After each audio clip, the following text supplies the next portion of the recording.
প্ৰথমতে সকলোলৈকে মোৰ আন্তৰিক শ্ৰদ্ধা নিবেদন কৰিলোঁ। নিয়ম অনুসাৰে মোকেই সভাপতি পাতিলে, যোগ্য মই 100% নহয়, তথাপিতো পৰিচালনা কৰিবলৈ আগবাঢ়িছোঁ। সকলোৰে সহায় সহযোগত সভাখন ভাল ধৰণেৰে পৰিচালনা কৰিবলৈ, সুচাৰুৰূপে পৰিচালনা কৰিবলৈ আগবাঢ়িছোঁ। আপোনালোকৰ সহায় সহযোগিতা কামনা কৰিলোঁ।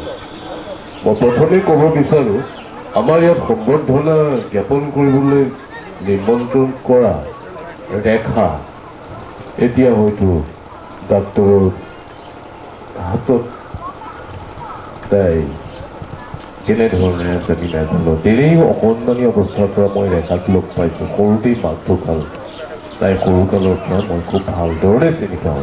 গতিকে আমাৰ এই অনুষ্ঠানৰ পৰা আমি ভগৱানৰ ওচৰত প্ৰাৰ্থনা জনাইছোঁ, সভাপতি হিচাপে মই তাই যাতে নিৰাপদে আজিৰ বিভাগৰ পৰা খুব যেতিয়া মাক হাতত নাই, প্ৰত্যেকে নিশ্চয় অনুভৱ কৰিব কি অৱস্থা তাই হয়। কাৰ্যসূচীখিনি পাঠ কৰি দিছোঁ। আজি ইয়াত কি কি হ'ব। বন্তি প্ৰজ্বলন হৈ গৈছে, আসন গ্ৰহণ সভাপতি হৈ গৈছে, বিশিষ্ট অতিথি আৰু সম্বৰ্ধিত ব্যক্তিসকলৰ চিনাকি আসন গ্ৰহণ আদৰণি সকলো হৈ গৈছে। ইয়াৰ পিছত হ'ব সভাৰ উদ্দেশ্য ব্যাখ্যা। উদ্দেশ্য আপোনালোকে সকলোৱে জানেই। বিভিন্ন ক্ষেত্ৰৰ বিশিষ্ট ব্যক্তিৰ সম্বৰ্ধনা জ্ঞাপন অনুষ্ঠান আছে, সম্বৰ্ধিত ব্যক্তিসকলৰ অনুভৱ আছে। তাৰপিছত সাংস্কৃতিক কাৰ্যসূচী ৰূপায়ণ কৰিব মইনাপৰীয়া সংগীত বিদ্যালয়ৰ শিক্ষাৰ্থীসকলে। তাৰপিছত আছে চিত্ৰাংকন প্ৰতিযোগিতাৰ স্থান প্ৰাপকসকলৰ নাম ঘোষণা আৰু বঁটা প্ৰদান শেষ হৈ আহিছে। আৰু তাৰপিছতে হ'ল সভাপতি ভাষণ সমজুৱাৰ একাষাৰ, আৰু তাৰপিছত সভা ভংগ। এই হৈছে আজিৰ কাৰ্যসূচী। এতিয়া আমাৰ কাম সোনকাল হওক।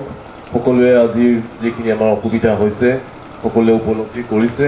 এইকাৰণে মই এই সময়তেই মই আমাৰ দেৱজিৎ নেওগক মই এটি অনুৰোধ কৰিব বিচাৰোঁ যে নতুন চিন্তাধাৰাৰে যাতে কাৰো অসুবিধা নোহোৱাকৈ তেওঁও যাতে অসুবিধা নহওক, আমি নতুনকৈ আঁচনি কৰি আজিৰ দিনৰ আগতেই, এই নিৰ্দিষ্ট দিনটোৰ আগতেই প্ৰতিযোগিতাটো পাতি আজিৰ দিনটোত সকলোকে আমি নিমন্ত্ৰণ জনাই সকলোৱে নিজৰ নিজৰ প্ৰতিভা ইয়াত প্ৰদৰ্শন কৰিব। এটা অনুষ্ঠান হ'ব, ইয়াত আমি সকলোৱে একেলগে চাহ মিঠাই খাম, বঁটা ল'ম, সকলোকে এটা এটা মেডেল প্ৰদান কৰিব, আৰু ইয়াতে আমাৰ সকলো অনুষ্ঠান কেইদিনাখন সম্পন্ন কৰিম। মই দেৱজিতক অনুৰোধ জনাইছোঁ, যদি গ্ৰহণ কৰে বৰ ভাল পাম। আৰু এতিয়া মই উদ্দেশ্য ব্যাখ্যা কৰিবলৈ মই অনুৰোধ জনাইছোঁ। পৰমশ্ৰদ্ধাৰ সভাপতি মহোদয়, মঞ্চত উপবিষ্ট বিশিষ্ট ব্যক্তিসকল, সম্বৰ্ধিত ব্যক্তিসকল, সংগীত ৰাইজ আৰু প্ৰতিযোগী মইনাসকল, নিয়ম মাফিক সভাৰ যিটো নিয়ম প্ৰট'কল সেইটো ব্যাখ্যা কৰি আচলতে উদ্দেশ্য ব্যাখ্যা এই দফাটো ৰাখিব লগা হৈছে। আপোনালোক সকলোৰে জ্ঞাত যে ভুৱনখোজ এটা উজ্জ্বল উদীয়মান ল'ৰা আমাৰ মাজৰ পৰা হেৰাই গৈছিল। হঠাতে পিতৃ মাতৃৰ একমাত্ৰ সন্তান, আজি তেওঁৰ 27তম জন্মদিন।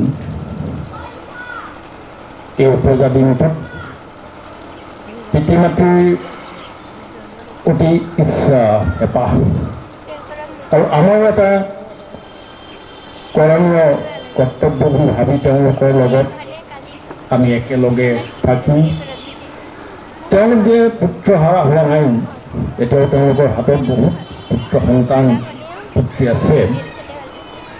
এই কথাটোকে প্ৰতিপন্ন কৰিবলৈ গৈ আমি তেওঁৰ উপজা দিনত চিত্ৰাংকন প্ৰতিযোগিতা পাতি আহিছোঁ ছাত্ৰ ছাত্ৰীসকলৰ মাজত দুটা শাখাত। আজি তেওঁ 27তম উপজা দিন। আজি আমি ইয়াতে ছাত্ৰ ছাত্ৰীসকলৰ মাজত এই চিত্ৰাংকন প্ৰতিযোগিতা পাতিলোঁ, ফলাফল ঘোষণা কৰিম। আটাইতকৈ সুখৰ খবৰ যে এই চিত্ৰাংকন প্ৰতিযোগিতাত আমি কোনো প্ৰতিযোগীৰ পৰা মাচুল লোৱা নাই, এইটো প্ৰথম কথা। দ্বিতীয় কথা, তেওঁলোকক এখন নামপত্ৰ এটা স্মাৰক আৰু কিছু সামান্য পৰিমাণে মাননি দিয়াৰ ব্যৱস্থা কৰি আহিছে। প্ৰতিপন্ন কৰিবলৈ গৈ আছোঁ মই সকলোকে যে সকলো মানুহে একেলগে এখন ভৰা ঘৰত থাকিলেও সকলো মানুহেই কিন্তু এদিন অকলশৰীয়া। কিন্তু আমি অকলশৰীয়া হ'লেও আমি কিন্তু অকলশৰীয়া অনুভৱ নকৰাকৈ সমাজৰ যিটো দায়বদ্ধতা, সামাজিক দায়বদ্ধতা যদি থাকে, মানৱ দৰদী যদি মানুহ থাকে, সেই যে অকলশৰীয়া অনুভৱটো নকৰাকৈ মানুহক কেনেকৈ আমি আমাৰ মাজত ৰাখি, বুকুৰ মাজত ৰাখি জীয়াই ৰাখিব পাৰোঁ, তাৰ এটা আমি প্ৰচেষ্টা বুলি আপোনালোকে এইটো গণ্য কৰিব পাৰে। আজি এই অনুষ্ঠানটোৰ মূল লক্ষ্য আৰু উদ্দেশ্য কিন্তু সেইটোৱে। আমি এটা আদৰ্শ প্ৰতিষ্ঠা কৰিব বিচাৰিছোঁ। এই অঞ্চলতে নহয়, আমি ক্ৰমাগতভাৱে হয়তো যোৰহাট জিলা, অসমব্যাপী এই অনুষ্ঠানটো প্ৰসাৰিত লাভ কৰিব, প্ৰসাৰিত হৈ যাব।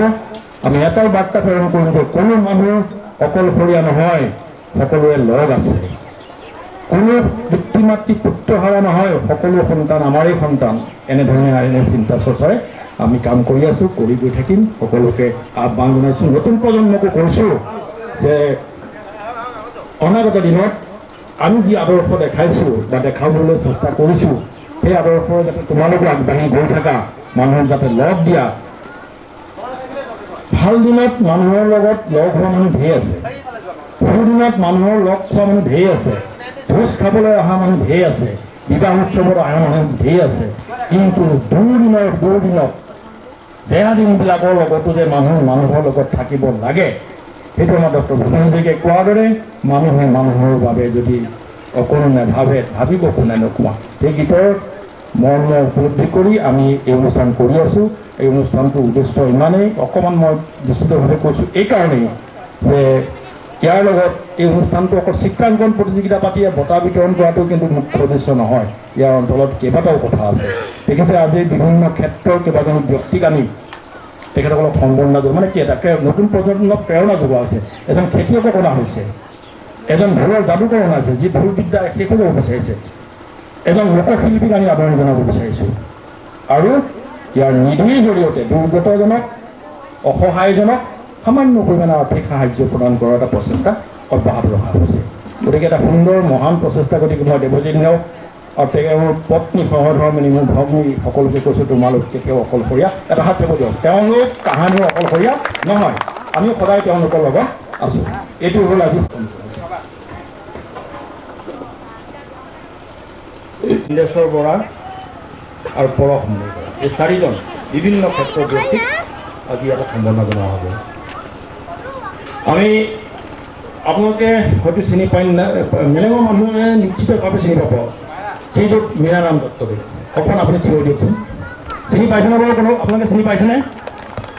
ঢোলৰ অন্যতম মেলেঙৰ যাদুকৰ তেখেত হৈছে, তেখেতৰ ঘৰ পূজাৰী গাঁও, মেলেং পূজাৰী গাঁও। মঘাই ওজাৰ শিষ্য আছিল। 40 বছৰ, জীৱনৰ 40টা বৰ্ষ ঢোল বজাই পাৰ কৰিছে। 2021 বৰ্ষত তেখেতে সুদৰ্শন জাতীয়তাবাদী যুৱ ছাত্ৰ পৰিষদৰ যোৰহাট জিলা সমিতিৰ দ্বাৰা মঘাই ওজা বঁটা পাবলৈ সক্ষম হৈছিল। কিন্তু দুৰ্ভাগ্যজনক কথা যে এই মানুহজনে এতিয়ালৈকে শিল্পী পেঞ্চন পাবলৈ সক্ষম হোৱা নাই। এই মানুহজনে শিল্পী পেঞ্চন, অসম চৰকাৰৰ যিটো শিল্পী পেঞ্চন পাব লাগে, কিন্তু তেখেত পাবলৈ সক্ষম হোৱা নাই। এটা বাৰ্তা আমি ইয়াৰ পৰা প্ৰেৰণ কৰিম আজি যে তেখেত শিল্পী পেঞ্চন পোৱাৰ যোগ্যতা আছে তেখেতৰ। গতিকে তেখেতক বিবেচনা কৰিব লাগে। অসম চৰকাৰলৈ আমি এটা আহ্বান জনাম। আমাৰ হাতত আজি আমাৰ লগত আছে, আজি আমাৰ পেপাৰৰ আজি আমাৰ মানুহ আছে, ৰামপ্ৰসাদ ফুকন, ৰীতা চন্দিগড়। মই অন্ততঃ অনুৰোধ কৰিম এটা বাৰ্তা প্ৰেৰণ কৰিব লাগে। ৰেখাৰাণী বৰাৰ বিষয়ে যিটো অনুপস্থিত, তথাপিতো অকণমান নক'লে ভাল লাগিব। তেওঁ আছিল 2018 চনত ডিব্ৰুগড় অনাতাঁৰ কেন্দ্ৰই আয়োজন কৰা লোকগীতৰ ৰিয়েলিটি শ্ব' লোকসংগীতৰ মাধুৰীত শ্ৰেষ্ঠত্ব লাভ কৰিবলৈ সক্ষম হৈছিল। বৰগীত, লোকগীত, দিহানাম সকলো পৰিৱেশন কৰিব পাৰে। আৰু তেওঁৰ আটাইতকৈ ডাঙৰ কথা যে ঢেকীয়াখোৱা মাধৱদেৱ সংগীত বিদ্যালয়ৰ পৰা ইতিমধ্যে বিশাৰদ ডিগ্ৰী লাভ কৰিছে। তেওঁ সংগীতৰ এগৰাকী শিক্ষয়িত্ৰী আৰু লগতে মাধৱদেৱ একাডেমীৰ সহকাৰী শিক্ষয়িত্ৰী। খুব সুখৰ খবৰ আচলতে, আমাৰ কাৰণে দুখৰ খবৰ নহয়। তেওঁ উপস্থিত থাকে কৈছিল যে মই শেষ পৰ্যায়লৈকে দীপক দা থাকিবৰ কাৰণে চেষ্টা কৰিম, যদি মই নোৱাৰোঁ এটা মেছেজকে পঠাই দিম, এটা মেছেজে ইতিমধ্যে তেওঁ অতীত শুনাইছে, গতিকে মাক হ'বলৈ গৈ আছে। আমাৰ সভাপতি মহোদয় ক'লেই পৰশমণি বৰাৰ বিষয়ে কিবা ক'ব লাগিব জানো মেলেঙৰ মানুহক? মই শিকিছিলোঁ যোগ, মোক শিকাইছিলে অকণমান 15 দিন মানে পৰশ মোক শিকাইছিলে, আমাৰ ঘৰত গৈ শিকাইছিলে পৰশে।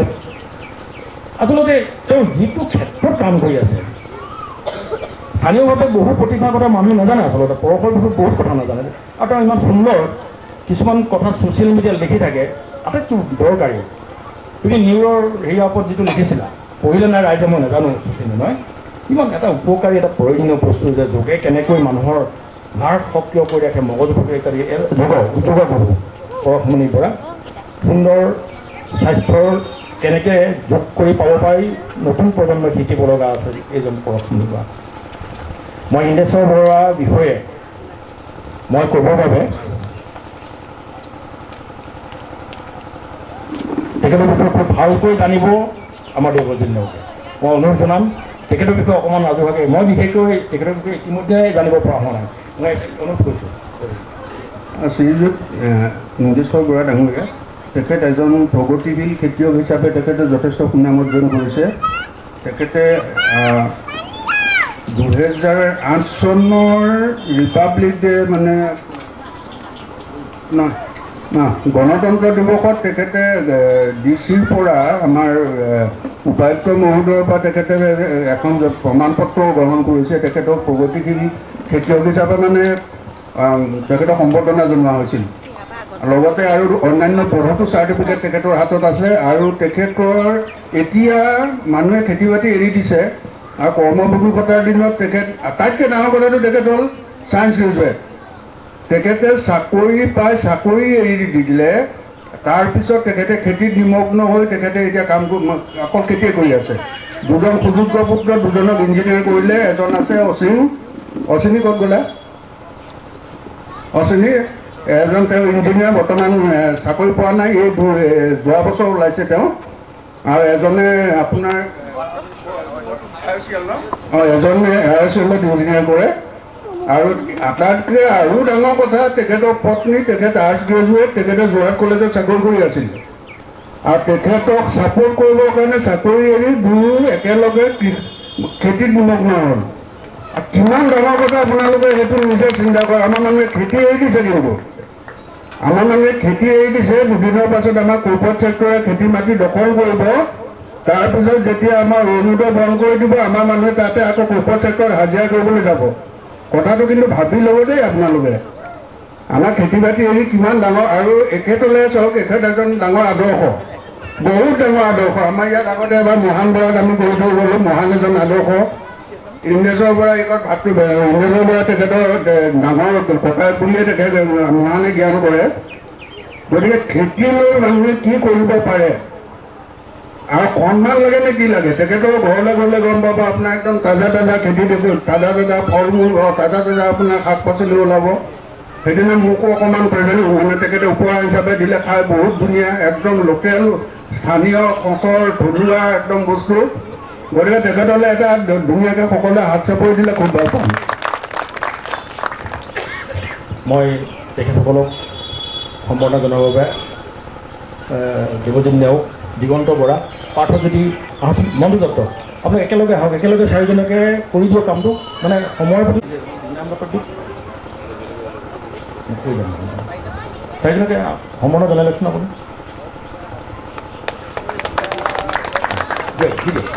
আৰু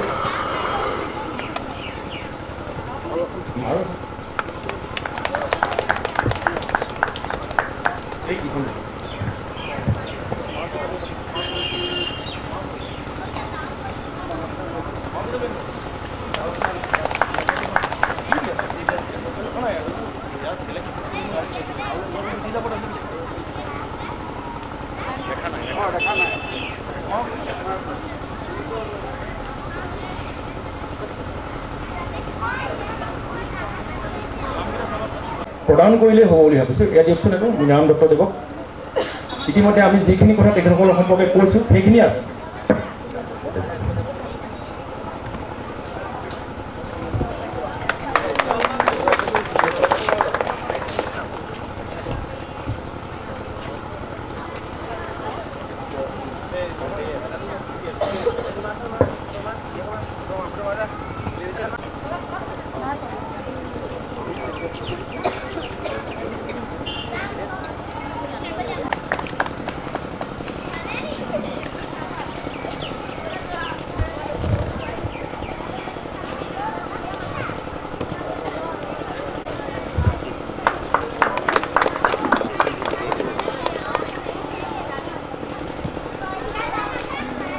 ধন্যবাদ।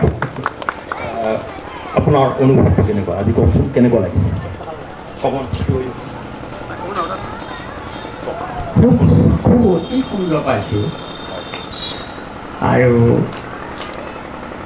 সভাসদৰ ৰাইজ আৰু যুৱক যুৱতীসকল সৰু সৰু মইনাসকল আজি এই অনুষ্ঠানটোত ইমানেই আনন্দ লাগিছে, দুখো লাগিছে, বিভিন্ন ৰূপ ধাৰণা কৰিছে, কিন্তু ভগৱন্তই সেই পৰিয়ালটোক যাতে ভালে ৰাখে, কোনো যাতে তাত বাধা বিঘিনি নাহে, সকলো ৰাইজে তেখেতক আশীৰ্বাদ কৰিছে।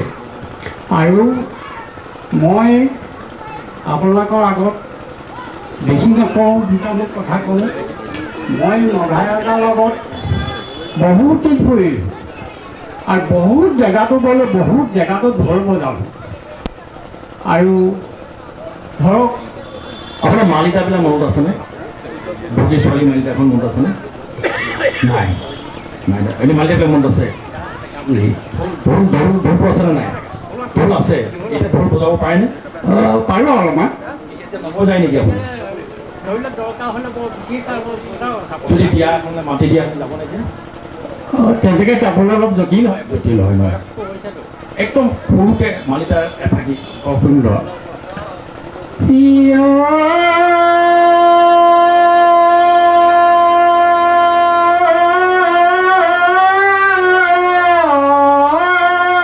বিগতাই কিনো ফল পাই বা খাই কিছিলে বোলে সাতৰে জল হাত সাগৰে মাংস ধৰি ধৰি খাই লাগন্দে ৰাধিকা গীত গায়। কদমৰ ভূলতে আছে কৃষ্ণ বকীয়া, তলে আছে ৰাধিকা বকীয়া।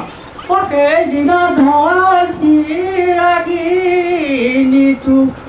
লীলা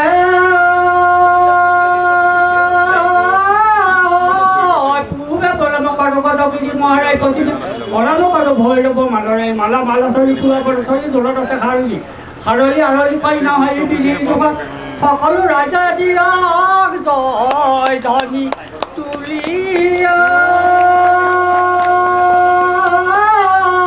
জয় গুৰু শংকৰ সৰ্বদিনা কৰে যাকে দুপাত তুহাৰী চৰণে শতপুতি গা বাৰ একে কলপনা। 80 বছৰ বয়সত এয়া কণ্ঠ। ধন্যবাদ ধন্যবাদ। আপোনাৰ দীৰ্ঘায়ু কামনা কৰিছোঁ, ভগৱানে আপুনি কওকচোন খেতি সম্পৰ্কত, আপুনিতো খেতি বাতি কৰি আছে ন? নতুন প্ৰজন্মই খেতি কৰি ধৰি লওক এজন যুৱকৰ 3 বিঘা মাটি আছে, 3 বিঘা মাটি খেতি কৰি জীৱিকা নিৰ্বাহ কৰিব পাৰিব নেকি? চৰকাৰে যে পাৰে নিশ্চয় পাৰিব। 3 বিঘা মাটিয়ে যথেষ্ট মাটি নাই, তেওঁ বছৰেকত 2টা 3টা খেতি একেলগে কৰিব পাৰে। তেনেকুৱা বহুত সুবিধা আছে। গতিকে কৃষকসকল আগবাঢ়ি আহিলে, যুৱকসকল আগবাঢ়ি আহিলে, শিক্ষিত যুৱকসকল আগবাঢ়ি আহিলে নিশ্চয় আত্মনিৰ্ভৰশীল হ'ব। চাকৰি নহ'লেও খেতি কৰি 3 বিঘা মাটি বৰ দৰকাৰী। বহুতে ক'ব বিচাৰে যে আজিৰ তাৰিখত মাটি 3 বিঘা আছে, পৈতৃক সম্পত্তি, কেনেকৈ চলিম মই খেতি কৰি? তেনে 3 বিঘা মাটি হ'লেও খেতি কৰি কিন্তু পৰিয়াল এটা সুন্দৰকৈ চলিব, নিৰ্ভৰশীল আত্মনিৰ্ভৰশীল হ'ব পাৰে। ধন্যবাদ।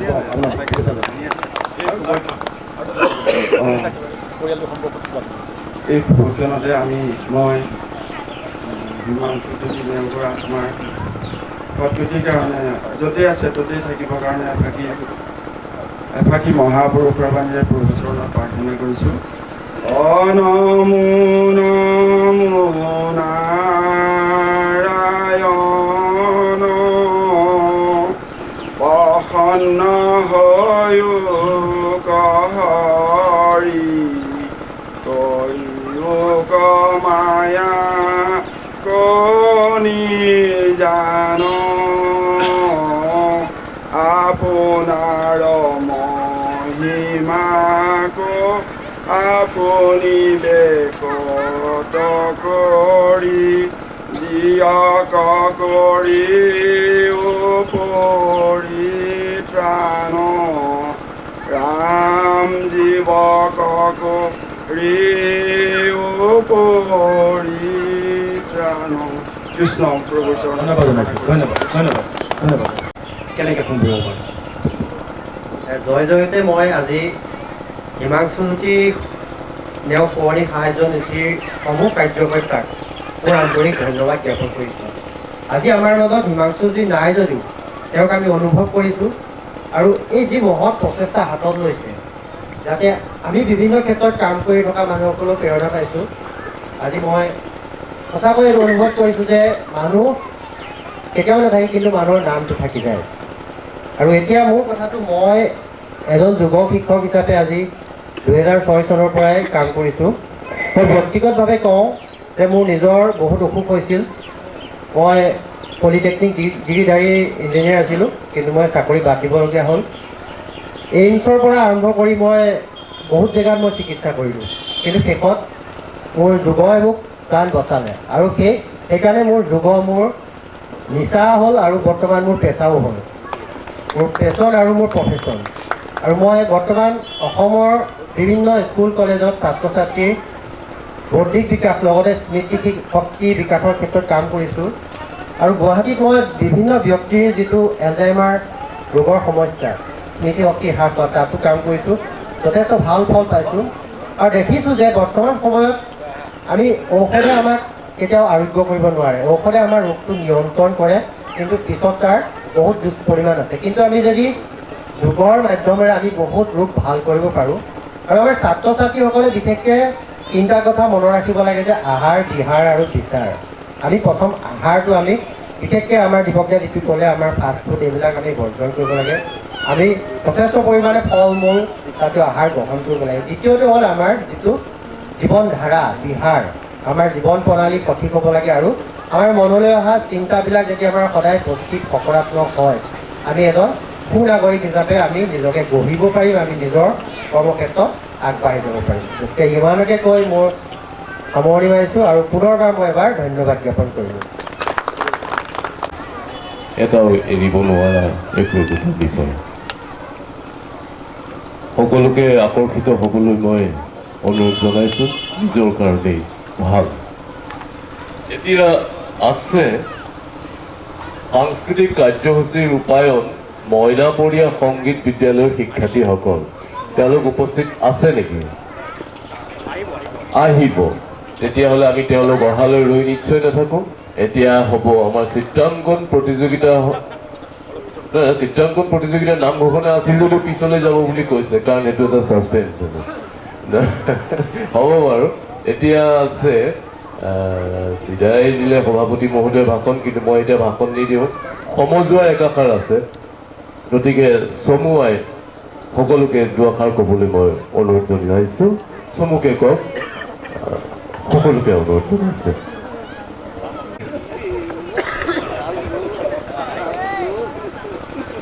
প্ৰথমে মই ৰাম কুমাৰকে অনুৰোধ জনাইছোঁ। চমুৱাই সময় বেলি লহিয়াইছে। পৰম শ্ৰদ্ধাৰ সভাপতি মহোদয়, উপস্থিত বিশিষ্ট অতিথিসকল, মই সম্বৰ্ধনা জনাইছে সম্বৰ্ধিত আটাইকেইজন ব্যক্তিকে মোৰ তৰফৰ পৰা শ্ৰদ্ধা নিবেদন কৰিছোঁ। এটা খুব ভাল লগা সময় বুলি মই অনুভৱ কৰিছোঁ। এইটো যিহেতু হিমাংশুজ্যোতি জীয়াই ৰখাৰ যিয়ে প্ৰয়াস, এই প্ৰয়াস আচলতে অতি আদৰণীয়। আৰু সেয়ে হয়তো প্ৰতি বছৰে আমি দেখি আহিছোঁ যে আজিৰ দিনটোত এই অঞ্চলৰ যিসকল ছাত্ৰ ছাত্ৰী আছে তেখেতসকলক নিমন্ত্ৰণ কৰি ইয়াতে বিভিন্ন ধৰণৰ প্ৰতিযোগিতাসমূহ আগৰ পৰাই দেখি আহিছোঁ, প্ৰতিযোগিতাসমূহ অনুষ্ঠিত হৈ আহিছে। আৰু ইয়াৰ জৰিয়তে ছাত্ৰ ছাত্ৰীসকলো নিশ্চয় তেখেতসকলে প্ৰেৰণা পাইছে।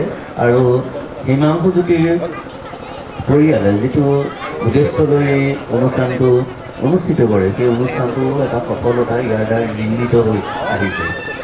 গতিকে আমি প্ৰত্যেকজনেই এই অনুষ্ঠানত অংশগ্ৰহণ কৰি আপ্লুত হৈছোঁ। আৰু তেওঁৰ দৰে উদীয়মান যুৱকসকলক জীয়াই ৰখাৰ বাবে লোৱা এনেকৈ এই পদক্ষেপে উঠি অহা প্ৰজন্মকো নিশ্চয় উৎসাহিত কৰিব। মই সময়ৰ প্ৰতি লক্ষ্য ৰাখি চমু কৰিবলৈ চেষ্টাও কৰিম আৰু নকওঁ। তাৰ লগতে আপোনালোকে নিশ্চয় পাইছে, মই কালি এটা ফেচবুকত এটা পোষ্টো দিছোঁ। যিহেতু এই সময়ত আটাইতকৈ ডাঙৰ কথা হৈছে আমাৰ পৰীক্ষা চলি আছে, আৰু এই পৰীক্ষা চলি থকাৰ মাজতে আচলতে আমি দেখিছোঁ যে বিভিন্ন অনুষ্ঠান প্ৰতিষ্ঠানসমূহো হৈ আছে। আৰু মই সেইকাৰণে কালি গধূলি ভাবিছিলোঁ, এটা পোষ্ট দিছিলোঁ যে এই সময়ত আমি যিমান পাৰোঁ আমাৰ উৎসৱবিলাকত আমি যিসমূহ ব্যৱহৃত কৰিছোঁ আমাৰ অনুবাদ যন্ত্ৰবিলাক আমি কৰিবলৈ মানে আৰু আমি যাতে কোনো এনেকুৱা ব্যৱস্থাহে কৰিব লাগে। সাংস্কৃতিক কাৰ্যসূচী যাতে কোনো পৰীক্ষাৰ্থীক কোনো ধৰণৰ পঢ়া শুনাত ব্যাঘাত নজন্মায়, তাৰ প্ৰতি আমি কিন্তু সজাগ আৰু সচেতন হ'ল, কাৰণ তেওঁলোক আমাৰে সন্তান। গতিকে তেখেতসকলৰ সেই পঢ়াৰ দিশটোৰ প্ৰতি লক্ষ্য ৰাখি আমি আচলতে অনুষ্ঠানসমূহ খুব পৰিশীলিত আৰু মাৰ্জিতভাৱে অনুষ্ঠান অনুষ্ঠিত কৰাটো বৰ্তমান সময়ৰে আহ্বান হৈ পৰিছে। সেয়ে মই আশা কৰিম আপোনালোক সকলোৱে নিজৰ সন্তানসমূহ যিসকল পৰীক্ষাৰ্থী আছে সেই পৰীক্ষাৰ্থীসকলেও পৰীক্ষা দিবলৈ ইতিমধ্যে গৈছে। আজিৰ পৰা হায়াৰ ছেকেণ্ডেৰী আৰম্ভ হৈছে আৰু ইয়াৰ পিছতে আমাৰ মেট্ৰিক পৰীক্ষা আৰম্ভ হ'ব। গতিকে আমি তেখেতসকলৰ শিক্ষাৰ জীৱনৰ প্ৰতি আমি লক্ষ্য ৰাখিব লাগিব। সেয়ে মই যিসকল পৰিয়ালৰ সদস্যসকল ইয়াত উপস্থিত আছে, যিসকল পৰিয়ালৰ সন্তানে উচ্চতৰ মাধ্যমিক আৰু হাইস্কুল শিক্ষান্ত পৰীক্ষাত অৱতীৰ্ণ হৈছে তেওঁলোকলৈ শুভেচ্ছা জ্ঞাপন কৰিছোঁ, আশীৰ্বাদ প্ৰদান কৰিছোঁ যাতে তেওঁলোক সফলতাৰে সেই দিশত উত্তীৰ্ণ হয় আৰু আমাৰ অঞ্চললৈ সুনাম কঢ়িয়াই থাকে। আৰু এই বছৰে মেট্ৰিক পৰীক্ষাৰ হয়তো শেষ মেট্ৰিক হ'ব, গতিকে তেওঁলোক এইফালৰ পৰা সৌভাগ্যৱান বুলি গণ্য কৰিছোঁ। পিতৃ মাতৃসকলক সৌভাগ্যৱান বুলি অনুধাৱন কৰিছোঁ। সকলোকে পুনৰবাৰ মোৰ শ্ৰদ্ধা আৰু ইয়াত উপস্থিত থকা ছাত্ৰ ছাত্ৰীসকলক মৰম জনাই মোৰ চমু বক্তব্য সামৰণি মাৰিছোঁ। ধন্যবাদ। আজি অনুষ্ঠানৰ সন্মানীয় সভাপতি ডাঙৰীয়া প্ৰমুখ্যে এই মুকলি আকাশৰ তলত সেউজী পৰিৱেশৰ মাজত সমবেত শ্ৰদ্ধাৰ সুধীবৃন্দ সকলোকে মোৰ শ্ৰদ্ধা নিবেদিছোঁ। প্ৰথমবাৰৰ কাৰণে এই কাৰ্যসূচীত অংশগ্ৰহণ কৰি উঠাই আনন্দিত হৈছোঁ। সময়ে কাকো ধৰি নাৰাখে, প্ৰত্যেকজন মানুহেই পৃথিৱীৰ পৰা আঁতৰি যাব লাগিব, কিন্তু থাকি যাব মাত্ৰ স্মৃতি। কাৰোবাৰ স্মৃতি হয়তো আগতীয়া হৈছে, কাৰোবাৰ কিছু সময় পাইছে, তাৰ পৰিৱৰ্তে ইয়াৰ ব্যতিক্ৰম নাই। মই আমাৰ মাজৰ পৰা অকালতে আঁতৰি যোৱা হিমাংশুজ্যোতি নেওগৰ প্ৰতি গভীৰ শ্ৰদ্ধাঞ্জলি জ্ঞাপন কৰিছোঁ আৰু পিতৃ মাতৃক সেই মেধাৱী ছাত্ৰজনক জীয়াই ৰখাৰ, তেওঁৰ স্মৃতি সজীৱ কৰি ৰখাৰ যি প্ৰয়াস তাৰ প্ৰতি শ্ৰদ্ধা নিবেদন কৰিছোঁ।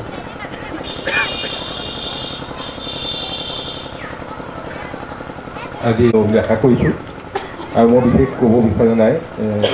এইবাৰ আধাৰ বুলি এখন আলোচনী যোৰহাটৰ পৰা ওলায়, তাত হিমাংশুৰ পিতৃয়ে এটি কবিতা লিখিছিলে। মই আজি ৰাজহুৱাভাৱে ইয়াতে পাঠ কৰি দিবলৈ আগবাঢ়িছোঁ। যিহেতু তেখেতৰ যিটো কবিতা, সেই কবিতাকে আজিৰ দিনটোক সাৰ্থকভাৱে উন্মোচিত কৰিছে। ঠিকনা দেৱজিৎ নেওগ। তই থাকিলে মৰুভূমিও উৰ্বৰ হয়, কেকটাছবোৰত ফুল ফুলে, বতাহে সুহুৰিয়াই, ৰ'দে হাঁহে। ঠিকনাটো জনা হ'লে গুচিয়ে গ'লোহেঁতেন, এতিয়া মৰততে তোৰ ঠিকনা গঢ়িছোঁ। তই আহিবি, তাহানিৰ কথাবিলাক আওৰাম, নতুন ঠিকনালৈ যোৱালৈকে। নিশ্চয় তেখেতৰ সেই ঠিকনা সকলোৱে এদিন পাবগৈ। আমি আশা কৰিম দেৱজিৎ নেওগে এই অনুষ্ঠান